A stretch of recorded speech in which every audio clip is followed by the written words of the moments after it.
I don't know. Yeah, I think Okay, so. there you go. Nope. There you No. go. It says it There. started. Okay. Like I said, I'll edit this part out in 3, 2, 1. Welcome to Hamza's Corner, Mr. Happy to be Brian here. Casson, Happy to be here. MVP. There were chats of MVP earlier this year. You know, you had 17 or 15 first round picks or something like that going into the year. Oh yeah, you know. Watch out. So we got a lot to talk about. We're talking about the finals. We're going to talk about what happened. Great final. Great final. Like the Aaron Rodgers of fantasy football. So Are you asking me what happened? yeah. So I'm just bringing up. Those are a couple things that we're going to talk about. Let's start off with what happened. In your words, what happened this year? Try to keep it, brief. All right. So briefly, well, Lamar Jackson. I mean, you guys touched on that last time. Lamar Jackson started out hot. Injuries and his offense getting injured, that hurt a lot for my production week to week. Still pulled out a really good season, but near the end, it was really falling off. I think Lamar was playing hurt. ETN was playing hurt. Barkley was playing hurt. And, the big thing that carried me to a pretty decent season was hitting on my late round running backs. I guess Saquon and Travis Etienne weren't too late, but hitting on them when not getting some of the big guys. You want me to tell you what hurt you? That helped. But what hurt you is that week 1, 2, and 3, you were doing so well. You were the number one scorer or one of the highest scorers. You beat me week 1, coming off of a high, scoring 154 points, thinking you were all that. And you know what? You thought you were like, my team is great. And you didn't continue to improve. Well, that's because the moment injuries happened, you fell victim to that.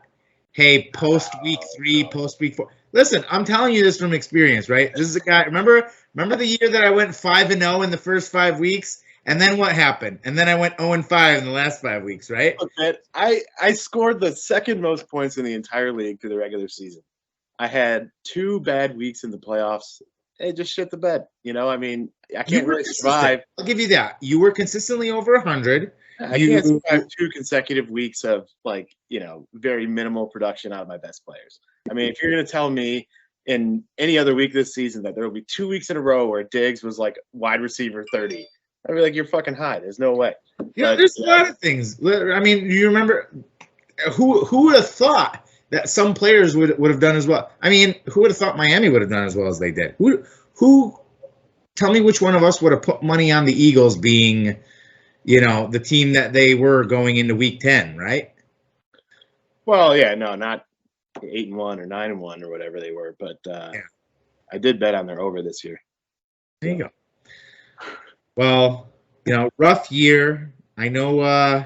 It's disappointing. I know. You were. I remember last year, around November, we made a bet. I took a screenshot. Yeah. I know. I'm a man of my word. I will pay you. I'm just bringing this up to say that I remember you at the time saying, I will definitely make the playoffs. I will definitely make the championships. I don't know if I'll win. You were close. Close.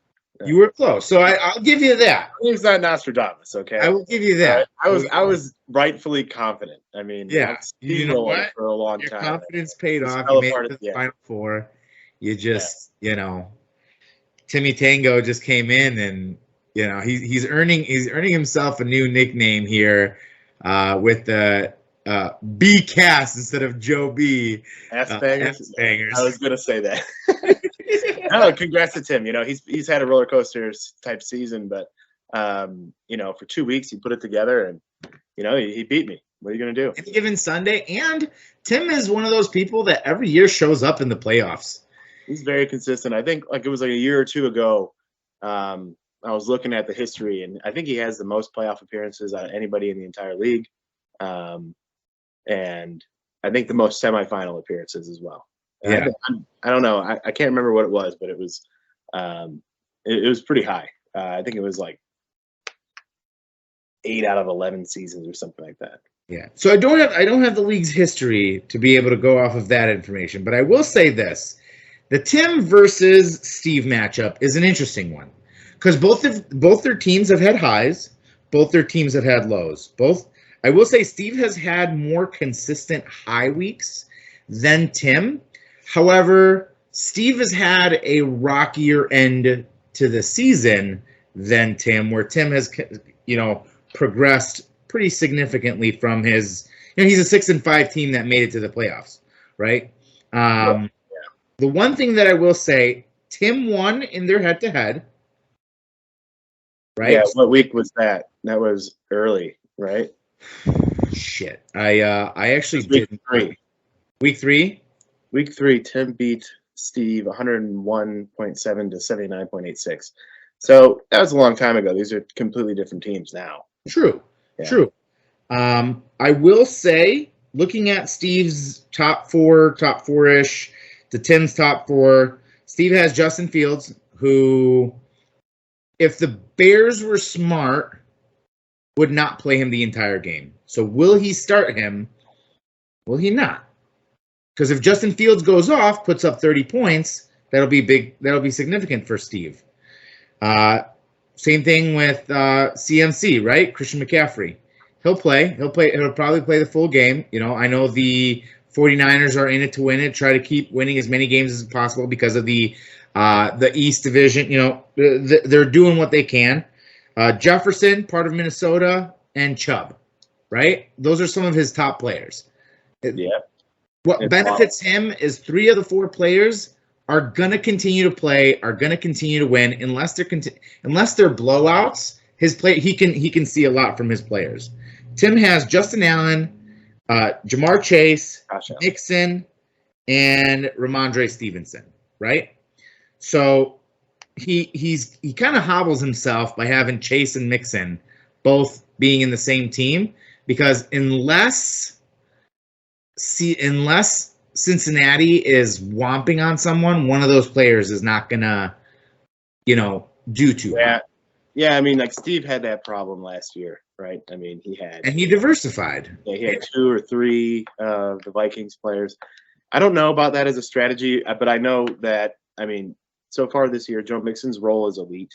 I mean, he gets, he's got the triple threat. He's a base down back. He gets 2-minute and, long down and distance plays and goal line touches, right? So, you can't really beat that. That's what you want for a running back. Jamar Chase is a freak. He's top target for Joey B. And similar to last year, those 2 guys carried a lot of people into the championship because the Bengals were making a playoff push at the end of last season. And I think they're doing the same thing now. So, they're going to keep playing. They're going to keep being motivated. So I think it's more likely that they both continue to score well than it is unlikely. So I don't know it really is going to hurt Timmy during these playoffs. But there is some systemic risk, right? If they run into a team that is playing lights out on defense, then all of a sudden, you have a pretty short, list of guys who can bring you back. Yeah, I will end it off with saying the last 4 weeks throughout the playoffs, Tim has scored 232 in over the span of 2 weeks, and then 225 over the span of 2 weeks. If Steve didn't have a first round bye, he could have potentially gotten knocked out in the first round because he only scored 201, which was the 5th, just over that average, right? Just over that. What is it? The Brian Casson measure of what makes you a man. No, yeah. If you can't score 100 points, you're probably not going to win. Yeah. But and then he scored 224 last week. If they faced each other last week, it would have been a nail biter coming down a 1-point differential between those 2. Yeah, it would have been tight. And Steve got out on a tight one over Newman. He did. Newman's team. He was, having his last dance, whatever he said in the chat. We'll see how that goes. I will, I know we're running short on time here. Let's just end it off. I don't want to put you on the spot, but I kind of do. Why don't you end us off by saying one nice thing about Matt? Well, there's one thing I know about Matt is that he is a good father. So props to him on that. We'll leave it at Also that. a man of his word. We'll leave it at that. And thank you, Brian. Stay tuned for our interview from Matt. Yeah, it was nice playing with him. I've called this conference today to officially announce my retirement from the He-Man Women Haters Club Fantasy Football League as of the end of this season. I joined in 2012 and have been a proud member since, with an undefeated season followed by 2 championship seasons. I've thoroughly enjoyed the brotherhood this league has. It will always hold a special place in my heart and soul. However, I've done some self-reflecting and have chosen to put all fantasy football behind me to focus on myself and my family. I also have big plans and aspirations for my family and I that I must put my attention towards. I love all of you, my He-Man Women Haters Club brothers. I wish you all nothing but prosperity in this league. Thank you all.